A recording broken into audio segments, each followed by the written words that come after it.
Well, I think what most people don't know about me is I was born in a really lower middle class family and born in Texas. My dad was in the Air Force. And so I lived in 5 states by the time I was 6 and have very little memory of it. But we settled in Wheeling, West Virginia, where I grew up primarily. And my father was somewhat abusive, and so my mother divorced him. And I got a stepfather who really raised me from the time I was about 6 until graduate high school.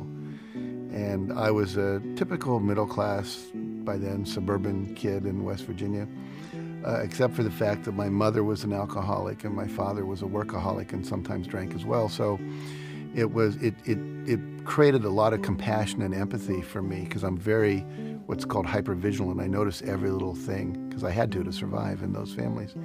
And also, I think I have a huge sensitivity to pain, and that was really how I got started.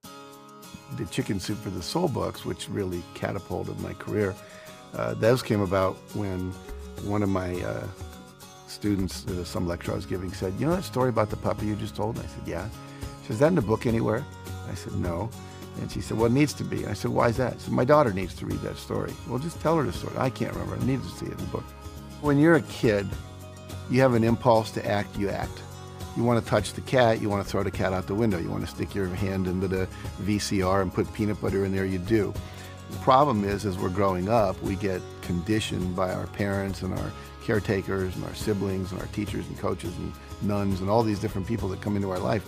Don't do that. Stop. That's bad. You know, we get slapped and told we're not okay. And so after a while, when we go to do something, we're looking, is it okay if I do this, you know, instead of just doing it. All my sons and my stepson and my stepdaughter have been great risk takers. They're all artists. One's a drummer, one's a hip hop singer. One is he's in high school, but he's in the school play. He just had to leave the school play. He sings, and then my daughter's a singer, and my other son is very athletic. He's a surfer. He snowboards as well, and he's always inventing games and trying out new things. Always on the edge, you know.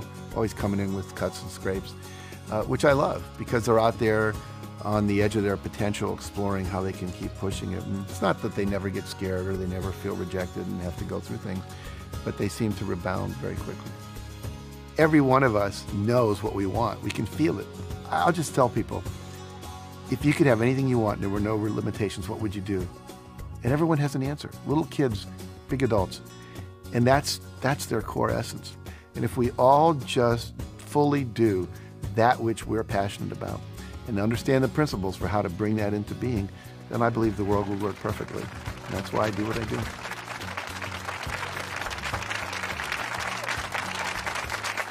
Thank you.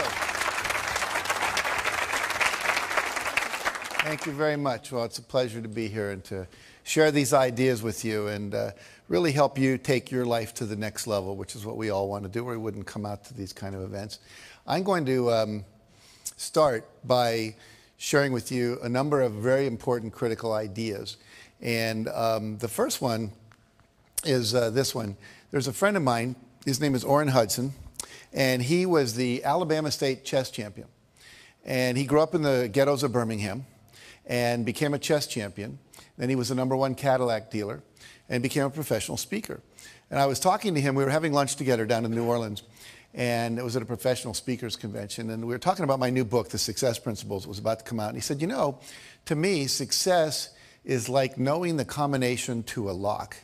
He said, if you know the combination to a lock, it doesn't matter if you're male or female, white or black, Hispanic or Asian, you're 55 or you're 16, your IQ is 150 or your IQ is 93. If you know the combination, the lock has to open. And the problem is, most of us are going through life and we don't know the combination. We maybe have 3 of the 4 numbers we need, but we don't have them all. And so the idea is that what I'm about, what I've spent 30 years of my life doing, was researching what is the combination to the lock.